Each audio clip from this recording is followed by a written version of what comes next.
Bermana pagi hari ini kita akan baca di dalam Filipi pasal yang kedua ayat yang ke-10. Filipi 2 ayat yang ke-10. Saya minta Ibu Elsia untuk membantu membacakan ayat-ayat yang kita baca pagi hari ini. Filipi 2 ayat yang ke-10, dipersilakan.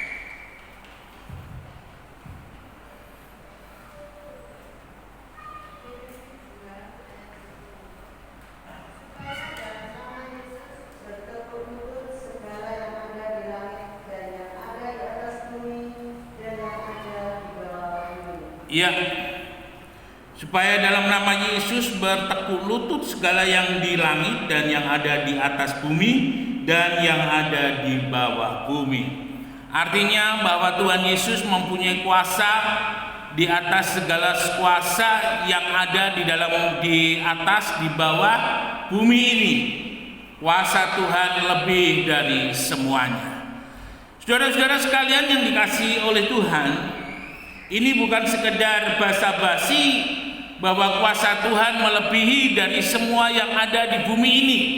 Ya, saya teringat ketika beberapa puluh tahun yang lalu, waktu itu almarhum Bapak masih ada di Jalan Panglima Sudirman itu ada ini ya, tukang gigi. Saya lupa namanya, tukang giginya itu apa? Dia punya pembantu dan pembantu itu rumahnya di Semanding, terutama di Kota Lama ya, Semanding Kota Lama, depan dari rumah almarhum Ibu Margono. Nah, suatu saat saya dipanggil karena pembantunya laki-laki itu tiba-tiba dia lari, dia naik di pohon beringin yang besar ya, itu ada kantor desa di situ, dan pemuda ini naik di ujung daripada pohon beringin itu.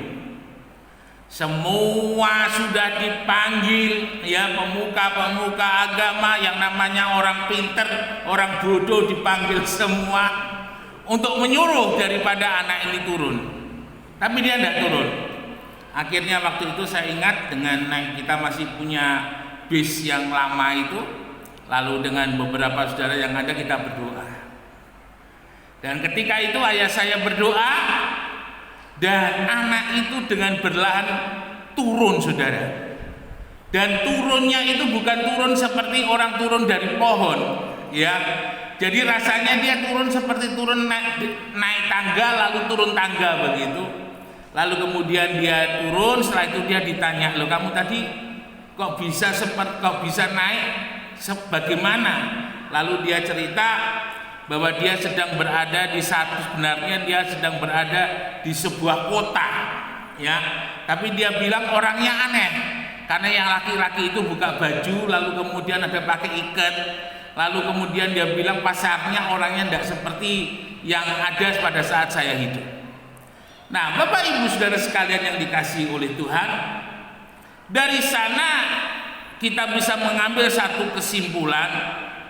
Ketika kita berani bertindak, berani memanggil nama Tuhan, maka apapun yang menjadi persoalan, yang menjadi masalah, yang menjadi sakit, itu bukan sesuatu hal yang tidak mungkin bisa diselesaikan, sesuatu hal yang tidak mungkin bisa disembuhkan.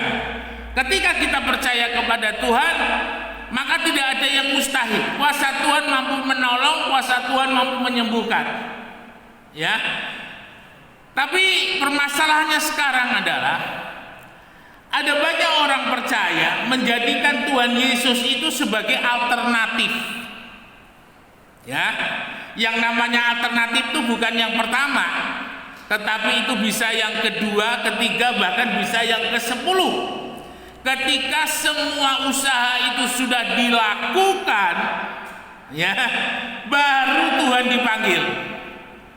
Teringat apa yang dialami oleh murid-murid Tuhan ketika dia sedang berada di perahu bersama dengan Tuhan dan sedang mengalami badai yang begitu dahsyat. Ada banyak air yang masuk di dalam perahu itu, dan murid-murid pertama-tama yang dia lakukan apa? Dengan sekuat tenaga, dengan pengalaman, dengan hikmat, dengan kuatnya dia coba menyelamatkan perahunya itu. Yesus dia biarkan terdiam. Sementara Yesus hanya dijadikan sebuah alternatif. Sampai ketika mereka benar-benar tidak bisa lagi menyelesaikan masalahnya, barulah Yesus dibangunkan untuk boleh menolong di dalam kehidupan mereka. Nah, Bapak Ibu Saudara, ini yang banyak kali terjadi di dalam kehidupan orang-orang percaya. Tidak hanya orang percaya tetapi hamba Tuhan. Ya, beberapa hamba Tuhan yang sekarang tidak lagi menjadi hamba Tuhan, bahkan sudah meninggalkan iman Kristennya. Saya kenal beberapa mereka, ya. Dan bagi saya, ketika mereka meninggalkan Tuhan, sesungguh-sungguhnya ada faktor ekonomi, ada faktor harga diri, dan ada faktor-faktor kemuliaan, kepujian yang tidak mereka dapat, ya, karena bisa jadi ketika mereka melayani motivasinya salah, sehingga mereka tidak mendapatkan apa yang Tuhan janjikan, mereka menjadi seorang yang murtad. Nah, ini jangan sampai terjadi, Bapak Ibu Saudara.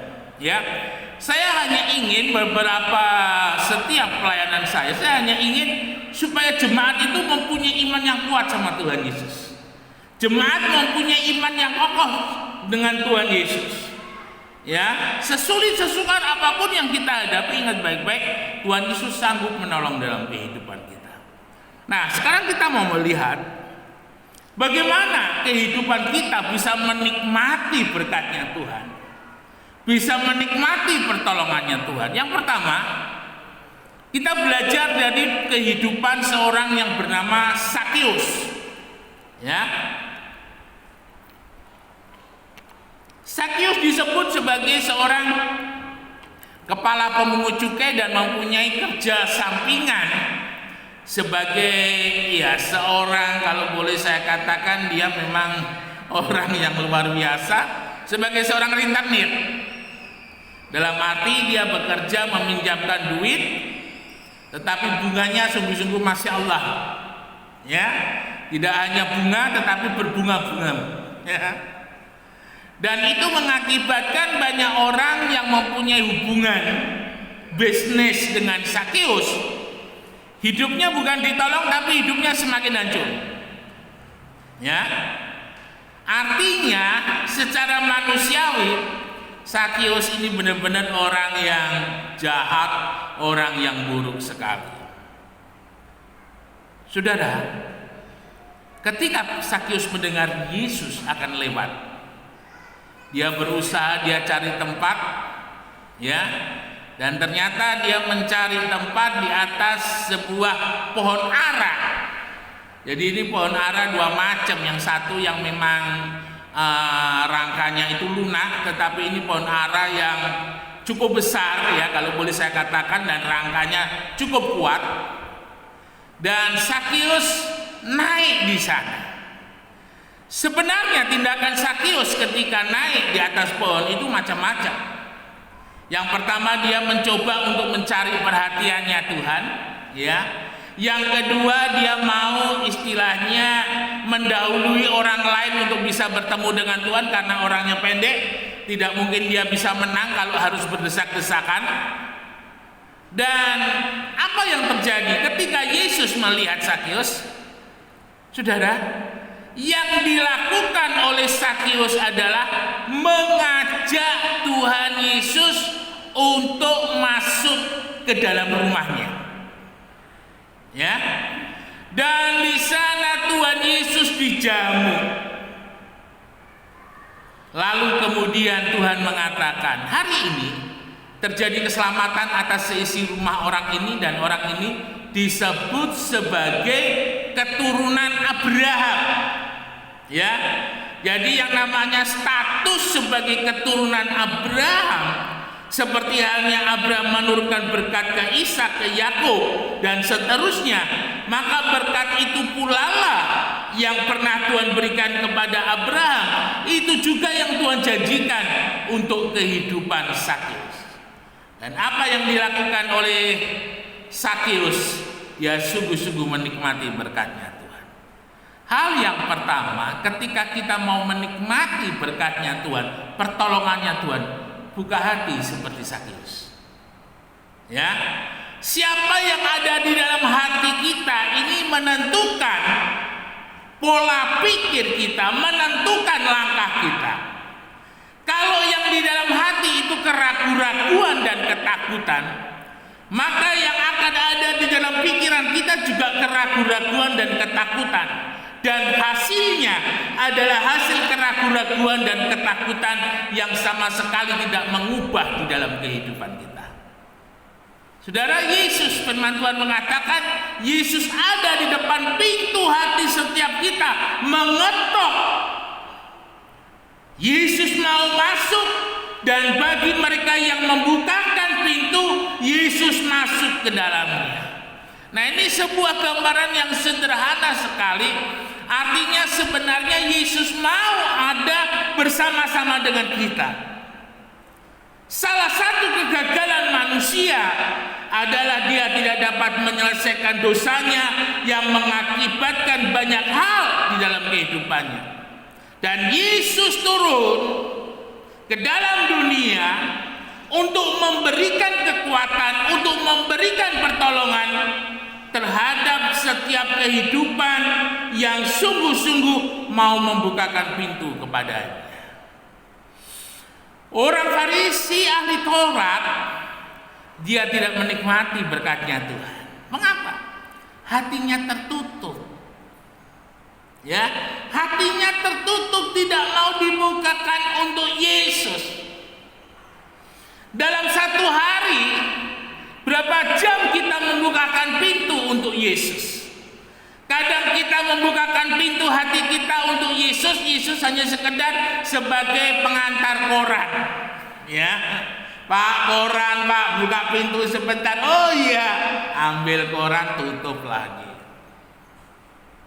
Tapi adakah kita menyadari bahwa ketika Yesus ada di dalam rumah hati kita, ada di dalam kehidupan kita, artinya Yesus akan mengubah segala sesuatu yang tidak bisa kita lakukan, Yesus akan lakukan. Dan ketika di rumah daripada Sakeus, Yesus berlama-lama. Sakeus memberikan makan kepada Yesus, mengadakan jamuan. Sudah bisa bayangkan ketika dikatakan sebuah jamuan, minimal ada domba yang disembelih. Dan yang namanya domba disembelih itu dia dipotong, dia disembelih, dia dipotong, dia dimasak, ya. Dan masaknya mungkin tidak sejam 2 jam, mungkin bisa lama. Sebuah sajian yang paling enak ketika saudara berada di Israel, ada ini apa namanya, daging domba putar. Ya, itu enak sekali. Nah, ini yang harus kita terjadi. Bagaimana kita berusaha supaya Yesus senantiasa berlama-lama. Dengan kata lain, Yesus terus tinggal di dalam kehidupan kita. Perbaiki kehidupan doa. Perbaiki kehidupan firman Allah. Lakukan firman Allah. Itu saudara memberikan tempat bagi Yesus selalu ada di dalam kehidupan kita. Lalu kemudian yang berikut, pengalaman dari seorang perempuan Siro-Fenisia yang mempunyai anak yang seringkali kerasukan. Ya, dan ketika dia tahu Yesus ada di tempat yang dekat dengan dia, perempuan ini dari jauh dia sudah berkata, "Yesus, kasihanilah aku." Orang sudah mulai, "Bu, jangan keras-keras ngomongnya." Dia semakin maju, dia teriak lagi, "Yesus, kasihanilah aku." Dan ketika dia dekat dengan Yesus, dia berkata lagi, "Yesus, kasihanilah aku." Yesus hanya ngomong, "Roti untuk anak." Ya, tapi remah-remah atau krimilan-krimilan dari roti yang jatuh di bawah meja itu untuk anjing. Saudara, Perempuan ini nggak jadi patah semangat. Perempuan ini nggak patah semangat. Perempuan ini bilang, ya Tuhan biar. Yang remah-remah yang jatahnya untuk anjing itu biar. Itu aku ambil. Yesus lihat keteguhan hati daripada ibu ini. Dan Yesus sembuhkan anaknya. Dalam sebuah pergumulan, kadang Tuhan izinkan cepat selesai. Ya, sehari 2 hari berdoa ditolong, wah ini enak sekali.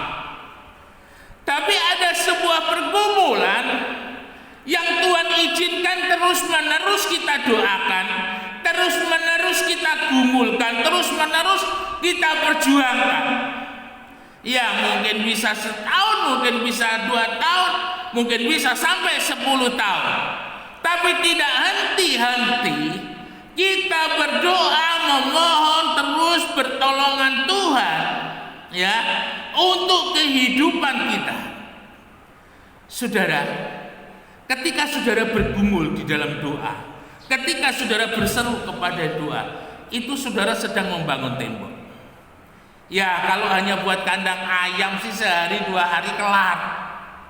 Ya. Tapi kalau kita mau membangun rumah yang gede, rumah yang kuat, itu bangunnya lama. Gereja ini kurang lebih dibangun yang depan itu, renovasi yang depan kurang lebih 1 tahun. Dia pakai rancangan besi WM. Ya, jadi kalau yang di lantai 2 itu kalau duduk jemaatnya penuh, itu platnya besinya itu sebenarnya dia lagi seperti turun begini. Nanti kalau sudah tidak ada orang, dia otomatis naik begini. Lama. Nah, ketika kita menginginkan sesuatu yang besar, sesuatu yang luar biasa, sesuatu yang hebat, lama. Ya. Dan Tuhan membutuhkan sebuah ketekunan kita. Tuhan membutuhkan sebuah kesabaran kita. Mengapa? Sesuatu yang kita dapat dengan sebuah perjuangan, itu biasanya kita akan menghargai lebih. Kenapa bangsa Israel harus berjalan terlebih dahulu di padang pasir selama kurang lebih 40 tahun? Karena Tuhan mau supaya bangsa Israel ketika berada di tanah perjanjian menghargai yang sudah Tuhan berikan. Dan terbukti sampai hari ini bangsa Israel sangat menghargai tanah airnya. Ya, bangsa Israel tidak tergila-gila dengan negeri yang lain, dia tergila-gila dengan tanah airnya. Dan semakin banyak orang-orang Yahudi yang berada di luar, dia tidak peduli ketika beberapa tahun yang lalu setelah Israel merdeka, orang profesor, seorang doktor, orang yang kaya, dia tinggalkan semua dari Eropa, dia kembali ke Israel. Karena apa? Karena itu tanah yang diberikan oleh Tuhan. Mereka hargai. Nah, Bapak Ibu Saudara, jika hari ini pergumulanmu belum dijawab oleh Tuhan, jangan berhenti untuk berdoa. Terus. Jika hari ini doamu belum dijawab oleh Tuhan, terus tekun. Naaman itu untuk sembuh dia harus mandi 7 kali di sungai Yordan.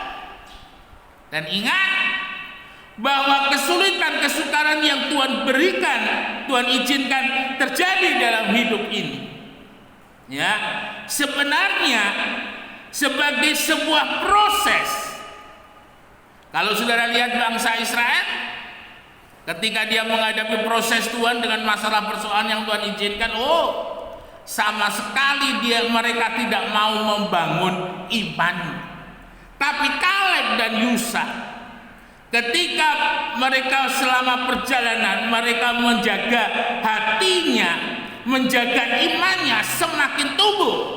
Dan ketika Tuhan menyediakan tanah perjanjian yang dikatakan oleh 10 pengintai, tanah yang subur tetapi tanah yang dihuni oleh bangsa-bangsa raksasa yang secara manusiawi tidak mungkin mereka bisa masuk ke sana. Tetapi Kaleb dan Yusak yang imannya sudah teruji dari hari ke hari, dari bulan ke bulan, dari tahun ke tahun, yang mereka katakan apa? Jika Tuhan berkehendak, kita akan masuk ke tanah perjanjian. Ini yang harus kita sadari. dari segala apa yang terjadi dalam hidup ini, teruslah beriman, teruslah percaya, karena di dalam Tuhan tidak ada yang mustahil, di dalam Tuhan tidak ada yang tidak mungkin, di dalam Tuhan semuanya jadi. Ini yang harus kita sadari di dalam kehidupan kita. Pagi hari ini, apapun yang saudara hadapi, jangan jadikan Yesus sebagai alternatif. Jadikan Yesus yang pertama, yang terutama dalam hidup ini. Dan teruslah bertekun sampai doa itu menjadi jawaban yang nyata. Sampai doa itu mengubah, sampai doa itu memulihkan, sampai doa itu menyembuhkan. Dan kita terus naik bersama-sama dengan Tuhan. Immanuel, Tuhan Yesus memberkati kita sekalian. Beri kemuliaan bagi kita. Mari kita sama-sama bangkit berdiri.